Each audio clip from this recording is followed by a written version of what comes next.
Yes! I am invincible!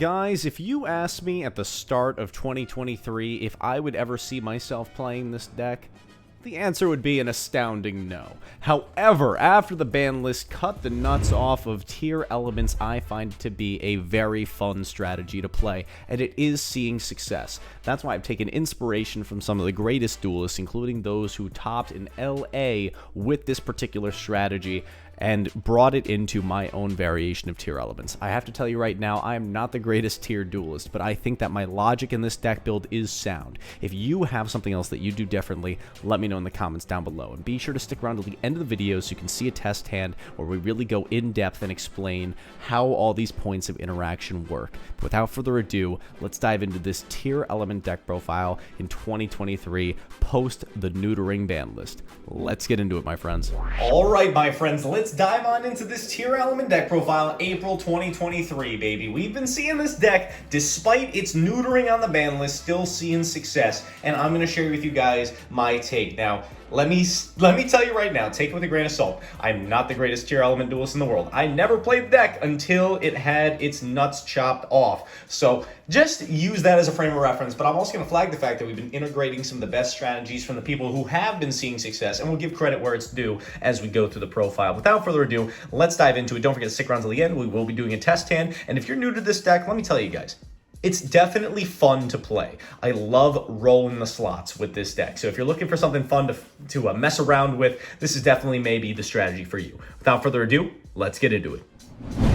All right, homies, starting things off with the monster lineup. I think these guys need no introduction. We got the one Skirin, the one Havnus, and the one Merly. The bane of players' existence for the longest time, for months and months and months of 2022 leading into 2023. Now they're all at one. It's feeling pretty fair. This deck is a pretty fair deck. That's how I like to think about it. We got double copies of Rhino Heart. I'm only doing 2. If you guys saw the most recent list out of LA that actually got in the top 64, might have even been top 32. They were doing 3 Rhino Hearts, but I'm just going to explain later the small difference for me. I personally prefer 2 because I think another normal summon's more valuable. But of course, this one has the dual effect of when it's milled, you can bring it back, get the free Foolish. It's pretty nice. Tier Cash, I do agree with our LA duelist friend who said that this is one of the best names in the deck. It really is. At worst, it's applying pressure. It is a 2800 body when you have the field spell up. That is something not to scoff at. Not only that, but it enables a lot of other additional plays, which we can dive into more later.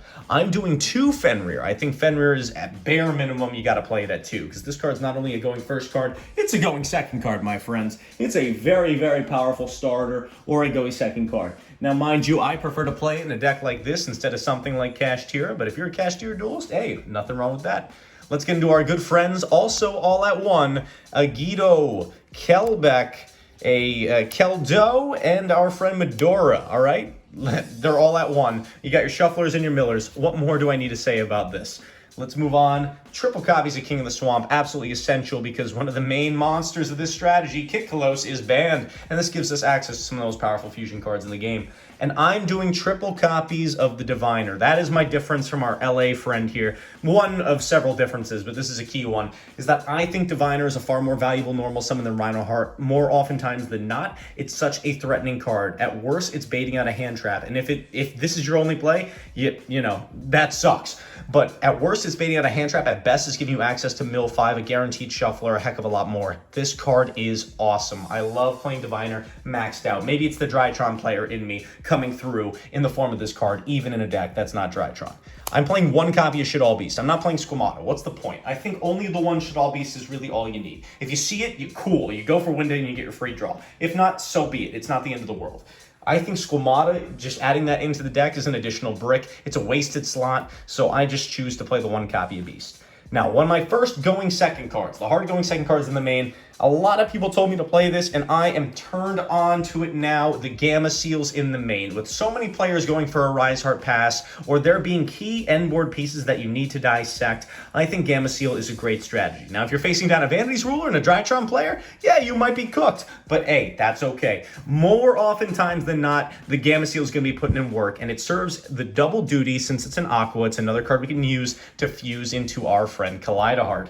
That's going to be it for the monster lineup. Let's move on into the spells. We've got triple copies of the Prime Planet or Primal Planet Pellegrino, whatever you want to call it, you know, the sparkling water. We got triple copies of it. Why would we not? Follow that up with the one copy of the Pressure Planet. Why would we not play this? It's another way to search out either Tier Cash or our friend Fenrir. Follow that up with the one copy of Terraforming. It's at 1 for a reason, because it's goated.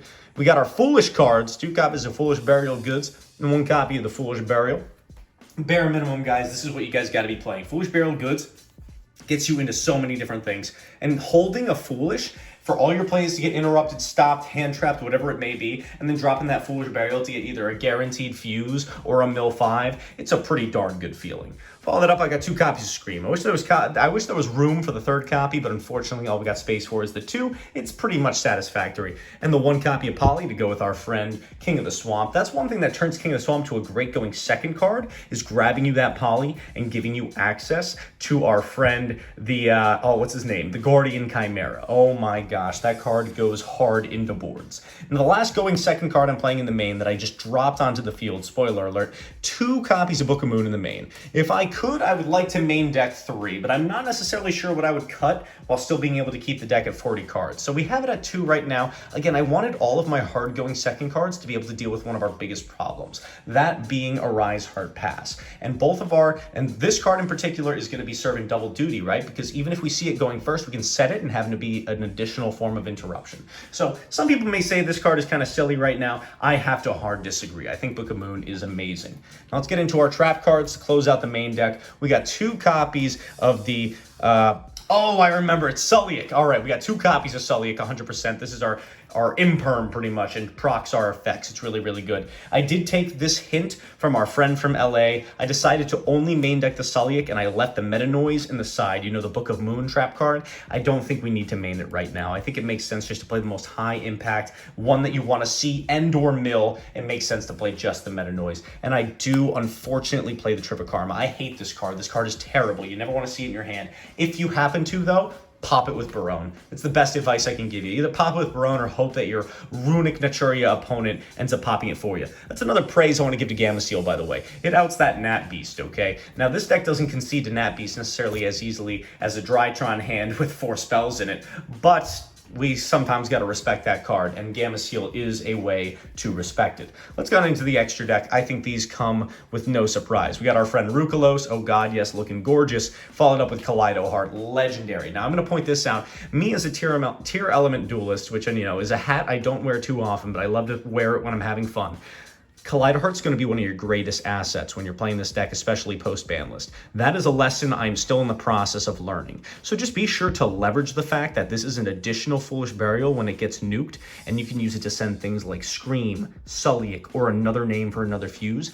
Bring this joint on back and then do another shuffle. But don't think that you have to be doing that shuffle. Sometimes it's just as valuable to remove this on your own turn with the effective planet just to get that extra search. Keep those things in mind, guys. Keep those things in mind. For the remainder of our fusions, I've got the Mud Dragon. I think the Mud Dragon is still important to play because it's a level 4 and because of its targeting protection effect and because of this awesome misprint. No name, no imprint. What's not to love?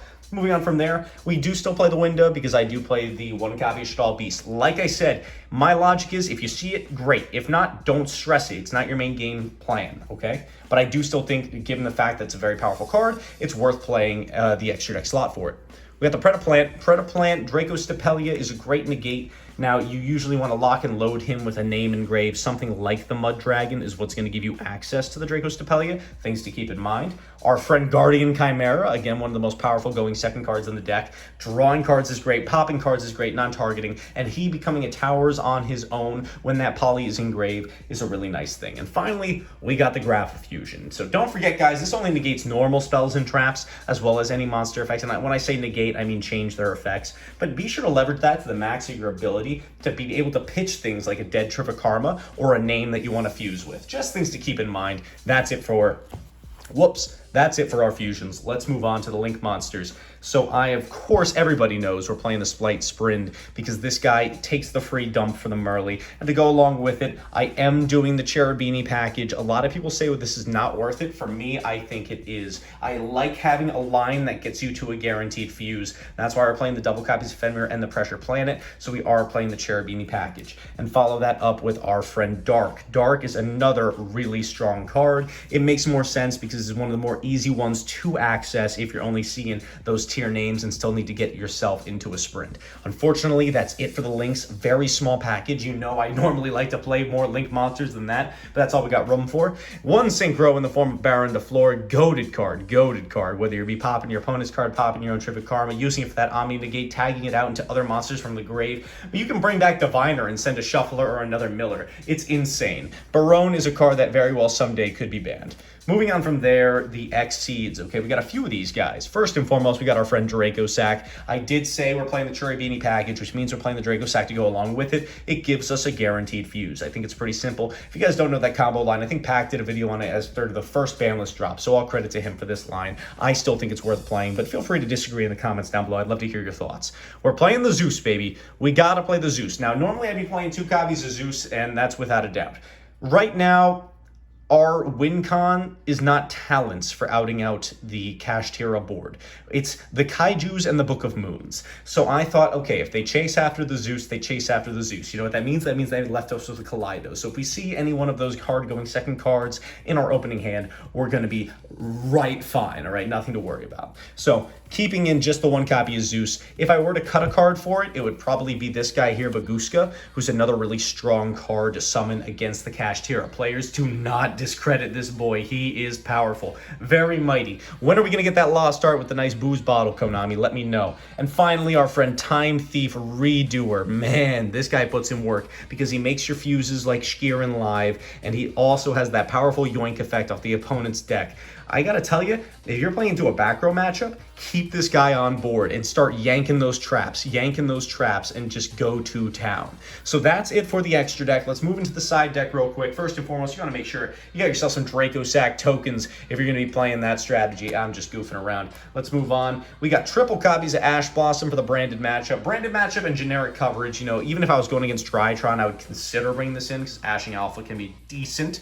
And then, of course, for speaking of Drytron, triple copies of Droll, baby. Drytron's the best deck, which means we got to stay ready for it. So I am siding the triple copies of Droll. It's not just for Drytron. It's also for things like Runic, for things like Cash, Flunderees. There's a lot of decks that Droll is going to be putting in work against, so I thought it'd be worthwhile to side deck. And you can cut some of your spell cards, you can cut back on things like Diviner for an additional copy to bring in these hand traps when you know you're going second. So just keep that in mind when you're side decking. I think it's important to play a time win con, so I have 1 Volcanic Scatter Shot in here. That's something that you can access off of the sprint, or you can just end up milling. Again, I think it's important to have a time win con in the side deck, so that's why we stay ready. Triple copies of the Dark Ruler No More, another out to a Rise Heart, as well as the Sprite boards. Gamma Seal is okay against a Sprite board. You get strategic removal of a particular interruption that's going to be giving you trouble, or going into games 2 and 3, how about we just take care of that whole board all at once? Dark Ruler provides so much coverage right now, I think we'd be foolish not to at least be side decking it. Follow that up with 2 copies of Cosmic Cyclone for that strategic spell and trap removal, especially against something like the Runics. We want to take out that nasty, dirty field spell. Get that joint out of here, so we're playing those guys. And for our final side deck cards, we got 1 Heartbeat, the inarchetypal spell and trap removal, the 1 Crime, our hard going first counter trap, which we can search out through our combos with things like Kaleido Harvest Scream, very, very strong. And finally, the Meta Noise, which is going to be coming in when we're going first against a matchup like Kashtira, because that Book of Moon effect is really flipping good. That is going to do it for the deck profile, but don't go anywhere yet. We're going to do a super duper quick test hand so you can see what the list is capable of. We're basically going to pull down that lever on the slot machine, and we're going to have some fun. So let's get into it. All right, my friends, as promised, let's round things out with a mighty test hand to bring this video to a close. I have already pile shuffled the deck, giving it a few good riffles, and we'll give it a good old final cut. Now, again, guys, your results will vary, very much so like our Infernity profiles. This is a pretty RNG and hand-reliant deck, but let's see how we start things off. We got our friend King of the Swamp, a Gamma Seal for going second, a Foolish Burial, a Planet, and a Sulliek. This is a very strong start, guys. I cannot underestimate or overstate how strong of a start this really is. So honestly, I'm going to start things off. If I was playing this in a real game, I would go for that King of the Swamp first. Nobody's really going to ash this, but if they do, great. We successfully baited them, and we're lock and loading that King of the Swamp. Now, mind you, you could normally use that as one of the pitches for Skirin. Say you're going to use that to search off of your planet. You totally well could. And in fact, I think for the maximum RNG and fun factor of this particular hand, we are going to go for that. Now, mind you, what might make more sense normally is going for that guaranteed fuse off of the planet, where you grab Rhino Heart, normal summon it, and then you automatically send a name and get a guaranteed fuse. In this situation, I'm going to go for the planet, and we're going to have a little bit of fun here. So we have that Gamma Seal, and we're going under the assumption that we're going first. I'm going to grab out the Skirin from deck, and I'm going to be pitching that Gamma Seal with it. So not only are we locking, loading another Aqua to make our Kaleido Heart with later, but we are also locking and loading our Skirin effect to give us a mill 3 to really get the engine started. Let's give that a final cut real quick, and we're going to have some RNG fun here. Now, mind you, since we opened up with that Foolish Burial, we have a guaranteed fuse anyway, so I'm not really sweating it too much. We go for the Skirin effect. We're going to send off that Gamma Seal, assuming that this is going to resolve. We're going to summon this guy out, and we're going to mill 3 cards. Let's see how we did. We got a Sulliek, which is a free search, a Book of Moon, which does nothing, and a Fenrir, which does nothing. But with that Sulliek, oh baby, we are going to town. So we're going to use that Sulliek, and in this situation here, you could either go for the tier cash, but what I'd prefer to do here is actually go for the Rhino Heart. We don't have Diviner in hand. We have no guaranteed normal summon. This is actually going to be one of the safest normal summons that we could go for. Guys, I want to apologize for the lighting. I know it's a little dark in here. It's actually pretty late in the evening while I'm filming, and I don't have my full usual lighting set up, so I appreciate your patience with that. We're going to normal summon that Rhino Heart and go for its effect. Now we've actually got 2 guaranteed fuses in rotation right now because we have the Rhino Heart and Skirin on board, and we're going to use this Rhino Heart to send from deck to grave. And what I'm going to send here is our friend Havness. Usually, more oftentimes than not, you're going to go for Havness off of Rhino Heart because it's the hardest one to access outside of Merly, which you can actually use a link to, like our Sprite, to get into. So we're going to use that Havness effect in grave, fuse it off with that King of the Swamp like so. If you wanted to take it a step even further, we could actually go for the Kaleido Heart right now. In fact, that might even very well be worthwhile, but since we already opened up with the Sulliek, sending Scream doesn't guarantee that much value. I think I'd actually rather set up our Rukalos here and then have the tag out for the Kaleido Heart on the opponent's turn. So I'm saying there's 2 different ways you could go about doing it here. You could use these 3. This would count as Rhino Heart and go into the Kaleido Heart and then pop it with your own field spell, send a Scream, and search a Sulliek if you didn't already have it. But since we have it hard drawn in hand, I'm actually just going to use these 2 and go for a free Rukalos. Another good option would be to summon the Grapha Fusion, and then if we needed to, we have cards we can pretty freely pitch. But more oftentimes than not, one of these 2 plays that I just described is going to be what you want to go for. So again, apologies for the lighting, guys, not the greatest, but we're summoning our friend Kaleido Heart here on the right. This does actually protect us from Nibiru at this point. We are only 3 summons deep, so if the opponent does happen to have the Nib, it's automatically going to get negated. Now, we've got a rank 4 lined up on the side here. If we wanted to call it there, we could overlay for our friend Time Thief Redoer and then set Sulliek. We have a guaranteed fuse since we have that Aqua already locked and loaded in grave. We got an Aqua, a Skirin, and a Rhino Heart, which means we would have a Kaleido Heart summon and the Sulliek providing that awesome interruption on the opponent's turn, as well as more fuses, more sends, more searches, and interruptions with our planet. We could call it a day there, but since we're doing this as a test hand, let's have a little bit more fun, shall we? We did happen to open up with that Foolish Burial, so what I like to do in this situation is we're gonna roll that slot machine, baby. That's right, we're gonna have a good time here. I'm gonna send a YuGiOh off of this Foolish Burial, and when you're going first, and either you have Diviner or you have a Foolish like this that you can freely burn, a YuGiOh is gonna be one you wanna go for first, because it's the less optimal name to have in hand. So we'll go for that YuGiOh effect, and let's mill 5. Let's see how we do. Let's get one more final cut. Here we go, baby. Let's see how we're cooking. We got 1, 2, 3, 4, 5. Insane. So we actually do not have a target for Scream currently because we did already mill off the Sulliek earlier. No big deal. We're going to go for that Kelbeck effect and mill 5 more. 1, 2, 3, 4, 5. Absolutely legendary. So we do still have a Scream in deck to search off this. So we'll go Tier Cash effect number 1, and then Chain Link 2, we're going to chain that Triva Karma. The one card that's worthwhile to search that we don't already have in rotation is going to be that extra copy of Scream, right? So we're going to grab that Scream to our hand because it's not going to provide us any value by milling it right now. And then we can shuffle up, shuffle up, shuffle up, give it a final cut, and then we're going to mill 2 more cards because why the heck not? So we'll mill 2 more,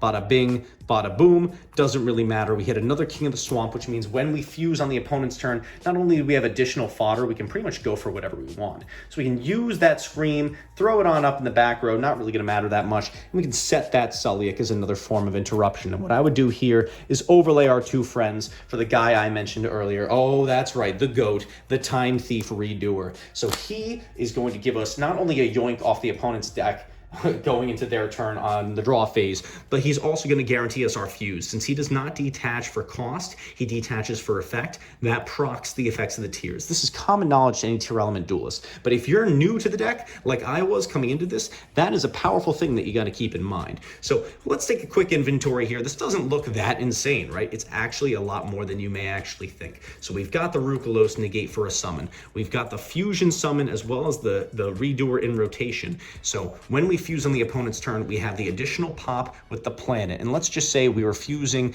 into our friend, the mighty Kaleido Heart. So we'll say we'll use the Sheeran, the Rhino Heart itself, and we can either use the Gamma Seal or either one of those King of the Swamps. I'm not going to use the King of the Swamps right now because we're going to go into this. We're going to summon out that mighty Kaleido Heart like so, and that Kaleido Heart is going to provide us with a shuffle on the opponent's turn, so we get to shuffle one of their cards for 100% free, and then if we want to, say they summon a monster that we want to negate, we go for that Sulliek, we get to pop off our own Kaleido Heart, and we trigger its effect in the grave, so it can bring itself right on back, and then send another card. So let's use something we haven't fused with yet. How about we use that Havness, and now we get an additional fuse, and we'll take that Havness and that King of the Swamp, and or we can literally, yeah, that's probably our best option. We'll take the Havness and the King of the Swamp, put them back in, and we can summon that Grapha Fusion that I talked about earlier. So we can throw this guy on the field for yet another layer of interruption. Don't want to go for him? No problem. You can go for something like Mud Dragon for that targeting protection. There's so many different options with this deck, and it's really going to come down to how you roll those slots and how you're trying to play it out, guys. This is such a fun deck. I love playing it. Let me know what you think about it in the comments down below. Again, apologies for the lighting. I know it's not optimal, but hopefully you guys were able to enjoy this video. I sure as heck have a lot of fun with this deck. Let me know if you enjoyed as well. Logan JY signing off. Have a great day. I'll see you beautiful people later. Peace.